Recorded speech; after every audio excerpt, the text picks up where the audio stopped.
पिंपरी-चिंचवड शहरात माजी मुख्यमंत्री पृथ्वीराज चव्हाण एका पुस्तक प्रकाशनासाठी जे आहे ते आले होते. त्यावेळेस त्यांनी 19 डिसेंबरचा पुनरुच्चार जो आहे तो या ठिकाणी केलेला आहे. नक्की काय संदर्भात हा पुनरुच्चार केलेला आहे या संदर्भात बोलण्यासाठी आपल्यासोबत पृथ्वीराज बाबा आहेत. बाबा, TV9 मध्ये आपलं स्वागत आहे. आज भाषणादरम्यान पुन्हा एकदा तुम्ही 19 डिसेंबरचा उल्लेख केला. त्यामध्ये मराठी माणूस पंतप्रधान होणार असल्याचं देखील बोललेलं आहे. नक्की काय सुतोवाच करायची तुम्हाला?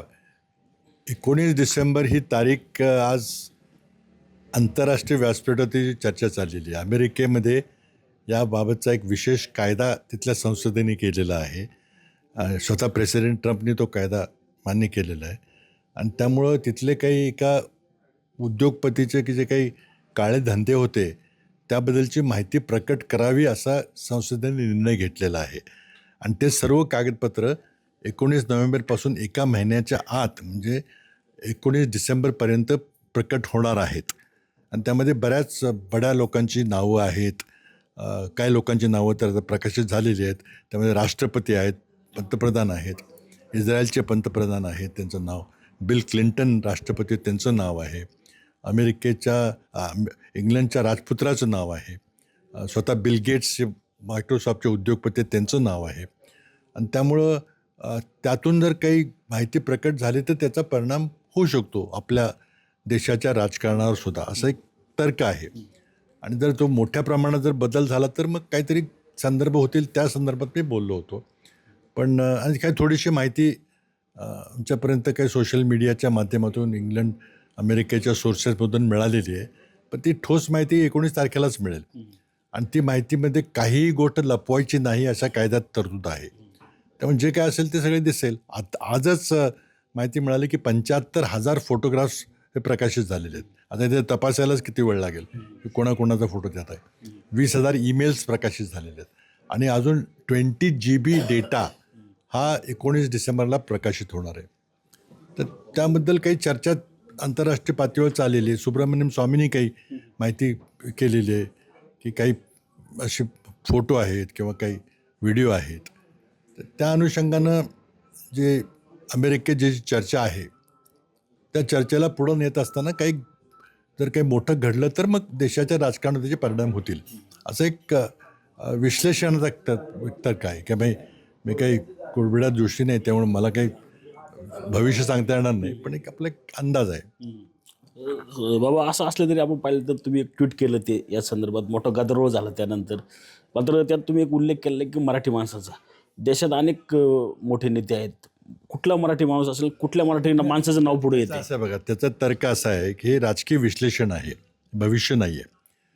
आज जर पर्यायी पंतप्रधान व्हायचा असेल तर तो काँग्रेसचा किंवा इंडिया आघाडीचा होणार नाही, स्पष्ट आहे. आमच्याकडे बहुमतच नाही आहे.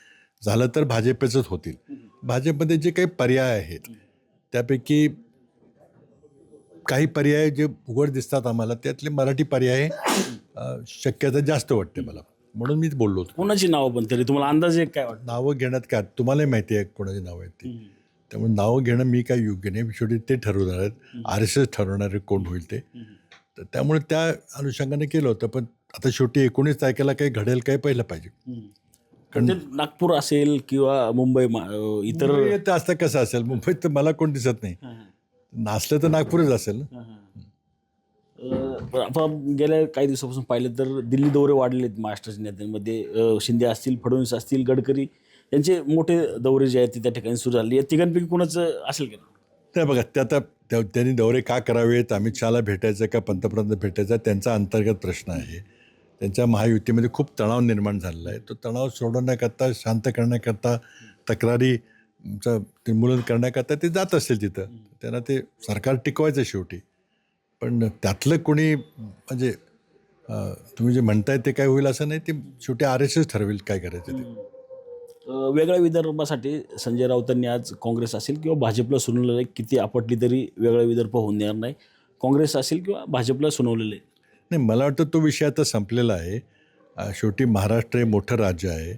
आज जरी देवेंद्र फडणवीस यांच्या नेतृत्वाखाली आपली पिछेहाट झाली असली, आज महाराष्ट्र काही प्रथम क्रमांकाचं राज्य राहिलेलं नाही. एकही मोठा औद्योगिक प्रकल्प महाराष्ट्रात आलेला नाही. सेमीकंडक्टरचे 10 प्रकल्प आहेत, सगळे बाहेर गेलेले आहेत. उलट टाटाना आपल्याला सेमिकंडक्टरमध्ये संधी मिळावी म्हणून 758 कोटीची लाच द्यावी लागली स्वतः टाटाना. आणि हे सगळं रेकॉर्ड सगळं उघड झालेलं आहे. आणि त्यानंतर त्यांना 2 प्रकल्पाची परवानगी मिळाली. आता ते पॉलिटिकल डोनेशन त्याला म्हणतात, पण त्याला काय म्हणायचं ते आपण म्हणूया. आणि त्यामुळे हे पुन्हा लायसन्स राज सुरू केलेलं आहे. पण त्या 10 सेमिकंडक्टर उद्योगपैकी एकही महाराष्ट्रात आलं नाही. हे फार बोलकं उदाहरण आहे. काय येत नाहीत महाराष्ट्रात उद्योग? पिंपरी चिंचवडला आज नवीन उद्योग काय येत नाही? तळेगावला इथं येणार होते मायक्रोसॉफ्टची आणि ॲपलची गुंतवणूक करून ती का आली नाही? कोणीतरी विचारलं पाहिजे. Cameraman Abhijit Sameer, Ranjit Jadhav, TV9 Marathi, Pimpri Chinchwad.